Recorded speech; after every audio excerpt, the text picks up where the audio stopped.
In 2016, 25-year-old Michelle Leng had for a long time needed to concentrate on in Australia, and one day made her little glimpse of heaven. However, tragically her story didn't have a blissful completion. Mei Ling, who was likewise known by her center name Michelle, was conceived January 29, 1991 in Chengdu, Sichuan Territory, China. Michelle grew up a thoughtful, reasonable and deferential young lady. She had an extremely cozy relationship with her folks, so it was exceptionally hard for Michelle when her dad kicked the bucket in a tremor in 2008.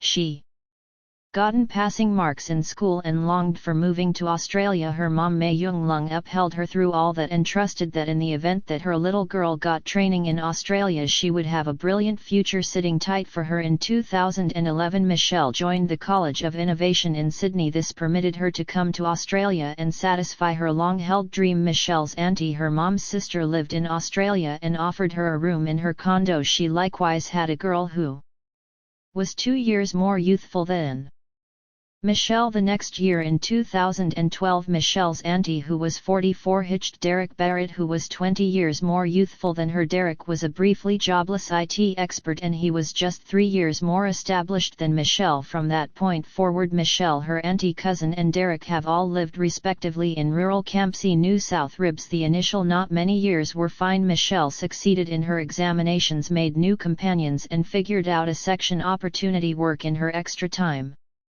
Starting in 2016, Michelle's auntie often invested energy in Wollongong for work. Michelle, her cousin Derek actually lived in a condo in Campsie. In April 2016, Michelle's auntie went on one more work excursion and was booked to return on April 24. 3 days before that date, Michelle, who was 25 years of age at the time, was out with companions at about early afternoon. She took a transport from College of Innovation Sydney to a midtown shopping centre. Surveillance cameras caught Michelle shopping on Pitt Road in Sydney's focal business locale around 3 p.m.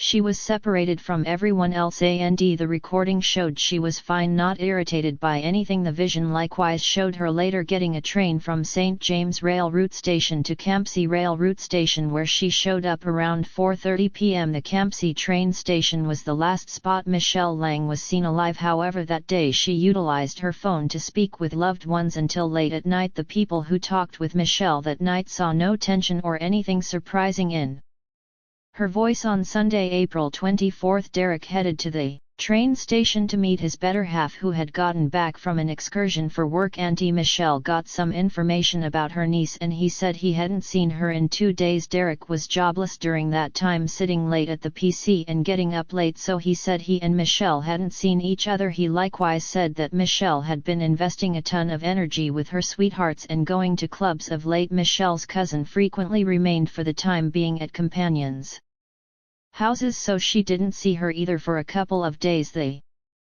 circumstance was to such an extent that nobody had seen Michelle since April 22 and her telephone had been switched off. This was very surprising since she stayed in contact with companions or relatives living in China consistently. It was likewise odd that Michelle didn't sign into her virtual entertainment accounts. Truly, nowadays, on the off chance that somebody who used to be a functioning client of web-based entertainment and spent a few hours daily on it unexpectedly quits signing into their records, there is a decent opportunity that something terrible has happened to them. Michelle's auntie checked her room, attempting to sort out where she could have gone. The room was in line. Michelle's things were all in their places, and maybe she had basically evaporated like a phantom. The following day, Michelle's auntie and her better half Derek went to the police headquarters and recorded a misreport for someone who has gone missing. They likewise educated the Chinese government office regarding Michelle's vanishing at the police headquarters. Derek enlightened them concerning the last time he had seen Michelle, and her auntie said that she had recently gotten back from an excursion for work yesterday and they had not had the option to find Michelle on their own. A lot to the disappointment of every individual who thought often about Michelle. Her body had proactively been made by the opportunity. The police report was documented the day preceding at around 10:30 a.m. on Sunday, April 24. A few group called the police to report seeing a body drifting in the water close to Snapper Point. That is around 80 miles from Campsie. That very day some Australian media sources revealed the revelation of a lady's body. The report expressed a lady's body has been found face down inside a blowhole on the New South Ribs Focal Coast. Police said they were regarding the passing as dubious and yesterday settled a crime location at Snapper Point in the Munmora State Entertainment Region situated close to Mooney Oceanside among Gosford and Newcastle. The one who has not been distinguished is depicted as of Asian appearance, matured somewhere in the range of 20 and 35 and around 170 centimeters tall. A posthumous assessment will be led to pinpoint the reason for death. A salvage helicopter representative said it was not known how long the lady had been there or the way in which she wound up in the water. Analyst boss examiner Gary Jubilin of the New South Ridges Manslaughter Unit said, "We are innovative in the manner that we can recover the region and what's happened nearby, so we're surveying CCTV film, campaigning, that kind of thing. I will not uncover what we've revealed yet. We're getting a very decent comprehension of what happened around there during that time," he said. Now that the police had gotten a report of Michelle's vanishing, they immediately cross-referred to this data with the lady whose body had been found at Snapper Point and whose personality couldn't yet be resolved. Michelle's family members were given the miserable news that she was the one found dead. Controller Jubilin said police had educated individuals regarding Ms. Leng's family living both in Australia and abroad of the news. "We addressed Michelle's aunt who she lives with, then I addressed Michelle's sibling by telephone who she lives with in China," he said.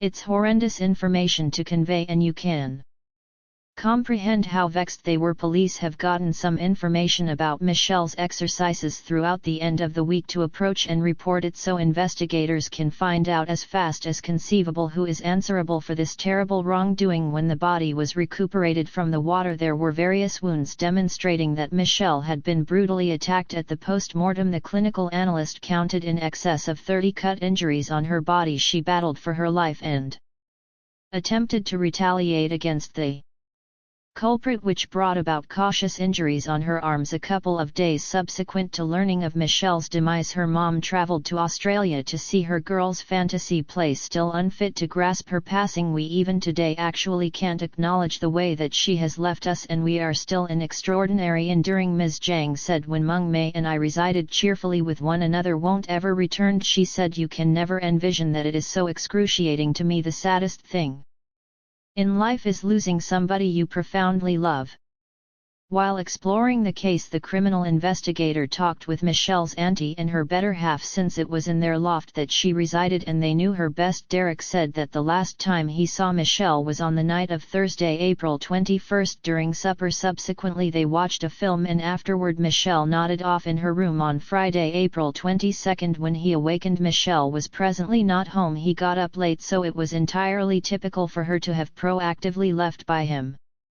When he hit the hay, Michelle had not yet returned, so he thought she was out someplace playing around with companions. The following day he got up late once more and Michelle was all the while missing. He couldn't say whether she was getting back home, so he messaged her asking where she was and assuming she was okay, yet the message went uninitiated. Michelle's auntie had nothing to say since she was on an excursion for work. Still, a few Australian media likewise report that Michelle's auntie told the criminal investigator that she checked Michelle's Facebook correspondence on her PC and discovered that her niece had as of late dated an Australian fellow and said, "Unsurprisingly, I've seen pictures and he has brilliant hair, fair skin and furious eyes." Subsequently, the police expected that Michelle had gone out on the town with a man she had met online anyway. That rendition was before long pushed to the sideline. As a matter of fact, examiners previously had a suspect engaged with Michelle Leng's demise. Derek Barrett was the last individual to see her alive. The police had misgivings of his tales about getting up late and in this way not seeing Michelle. They called him in for a cross-examination and started asking him inquiries concerning his relationship with Michelle, requesting that he review the last time he had seen her, etc. Derek then, at that point, would not respond to the inquiries and requested a legal counselor. So, all in all, he was educated that he had been captured as a suspect. The truth of the matter is that examiners checked his phone signal and discovered that he had been in a similar region where Michelle's body was found on April 24. This data went against the man's assertion wherein he guaranteed he had not visited the Snapper Point region that day. Police likewise got camera film that showed a vehicle matching the depiction of Barrett's vehicle in the early morning long stretches of April 24 close to Snapper Point. Anyway, the picture was foggy and Barrett started to guarantee it was not his vehicle. That guarantee also was denied by police. Criminal investigators found video film of Derek Barrett paying for gas and purchasing drinks at a corner store en route to Snapper Point. The picture is of good quality and leaves presumably that it is Barrett. When let that he lying about no he was doing on April 24, he started to guarantee that he had memory issues and couldn't recall specific time frames on the grounds that he frequently utilized unlawful substances. Barrett's cell was seized and gone over to experts for examination and recuperation of recently erased information. What was found on the telephone left most likely that Derek Barrett was engaged with Michelle's passing as well as had an undesirable interest in her. His own stepdaughter was likewise the object of his desire. A 15-minute video shot in September 2014 shows his significant other's girl, his stepdaughter, scrubbing down. Derek set up a secret camera in the common restroom, concealing it behind toiletries. In another video, examiners saw Derek go into his stepdaughter's room while she dozed, stand close to her bed and participate in vanity. A brief period passed and Derek Barrett moved his advantage from his stepdaughter to his niece on his telephone. Specialists had the option to recuperate a half-hour video showing Michelle washing up. One more video showed Derek fulfilling himself by remaining close to Michelle's bed while she dozed. The telephone likewise contained pictures taken not long before Michelle's demise. Now we definitely realize that Michelle got back around 5 p.m. on April 21. Around 12 p.m. she sent the last instant message from her telephone and nobody has heard from her or seen her since. It was after 12 p.m. that Derek Barrett started to set his slippery strategy in motion. He went after Michelle, attached her up and taped her mouth to keep her calm. In photographs on his telephone, examiners saw Michelle bound and exposed, lying on a bed with fear all over. The photographs, of which there were 17, showed that Michelle didn't yet have the wounds from which she passed on. The last picture Derek took was around 8 a.m. on April 22 when Michelle was alive. At around 4 p.m. that very day, Derek's stepdaughter got back. The young lady was ignorant that her cousin was lying restricted in the following room. When examined by agents regarding that day, she said she had been home for around 3 hours before she left again. She didn't hear Michelle call for help. Specialists couldn't decide the specific season of death, so it isn't known whether Michelle was alive at that point. However, it is realized without a doubt that she was still in the loft for the whole 3 hours she was home. Derek was in the restroom with the shower. On the following day, April 23, Derek passed on the condo multiple times to make a garbage run. Packs this was gotten on reconnaissance cameras. Evidently Michelle was at that point dead at this point and Derek was cleaning the house. Michelle's auntie, Derek's significant other, let examiners know that when she got back from a work excursion it was exceptionally spotless. However, she didn't really think about it at the time. At 3:19 a.m. on April 24, Derek headed to Snapper Point. On the manner in which he halted at a corner store where he purchased drinks and filled the vehicle with gas. After showing up at Snapper Point, he discarded Michelle's body and took a few pictures. At around 9 a.m. 90 minutes after the fact, police got a report from observers who saw the body in the water. Derek visited his folks meanwhile, who saw nothing strange in his way of behaving and afterward got back to Camp C. Derek Barrett was prosecuted on 27 counts including charges of unlawful detainment, secret recording and ending the existence of Michelle Leng. It merits bringing up specifically that he was not accused of requesting for lewd purposes like numerous hoodlums. Derek started to grumble about a troublesome youth being tormented at school and such. In some way certain individuals accept that a troublesome adolescence can be a reason for their oppressive activities. The preliminary started in October 2017. The specialist who analyzed Derek presumed that he could be considered completely liable for his activities. A therapist affirmed that Barrett let him know, "I lost everything." In view of a moronic end of the week, Derek composed a letter saying sorry to his significant other and Michelle's family, explicitly expressing no words can start to portray the close-to-home torment I have caused to you. Furthermore, the family. I can barely comprehend what you should get going through from your misfortune. Each snapshot of my life I want to travel once more into the past and reclaim that day that has caused such a lot of agony. I let my own concerns spill into the family home and they pay the consequences. Thus everything I can do in some little manner is to commit my life to attempting to compensate for what I have done in any capacity conceivable. In the mother's deciphered casualty effect. Explanation. Hat Mahjong requested that the appointed authority sentence this horrible attacker, malignant torturer and cold-blooded killer to life detainment. In April 2016, the demise of Meng Mei had carried extraordinary agony to my entire family and I, a single parent attempting to help her girl who is a worldwide understudy in Sydney. She said my solid mother was in such melancholy that she too died not long in the wake of getting the fresh insight about Meng Mei's passing. This twofold misfortune managed such weighty disasters for my family that we are still in unavoidable enduring till date had to deal with various penalties. Derek Barrett confessed in December 2017 he was condemned to 46 years in jail.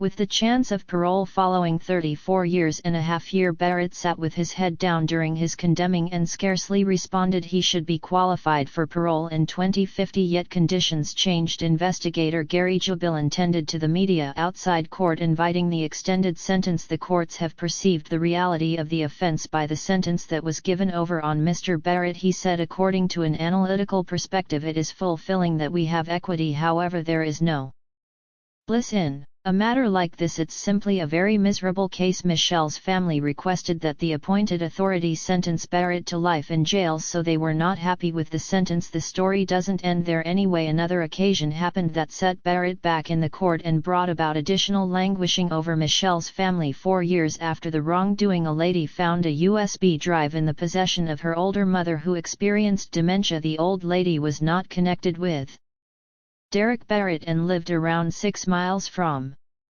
where he resided before his capture in 2016.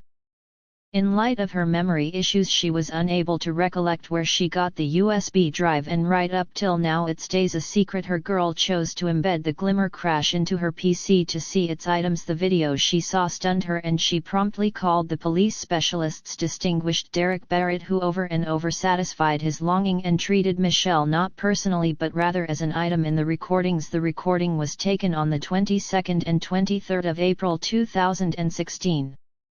Ms. Leng's own honesty was mercilessly debased by a guilty party who enjoyed harming, embarrassing and corrupting her. The police articulation said the disclosure of the new recordings was accounted for to Michelle's mom. This caused her further misery, and she said when the police educated her regarding the items in the recordings she started to swoon. Barrett set up 2 camcorders in Michelle's space to record what he would do from various points. High Court equity Helen Wilson, who gave Barrett's unique most extreme sentence of 46 years, let the court know that had she known the full degree of his violations in 2017 she would have condemned him to life in jail. Judge Wilson depicted the sickening subtleties of the 9 recordings found on the USB drive. A gathering of the recordings given by police was around an hour long, she said, and started with Barrett entering Ms. Ling's room. Obviously she was both stunned and frightened by his entrance into her room and didn't need him there. Equity Wilson said that he expected to remember that pleasure.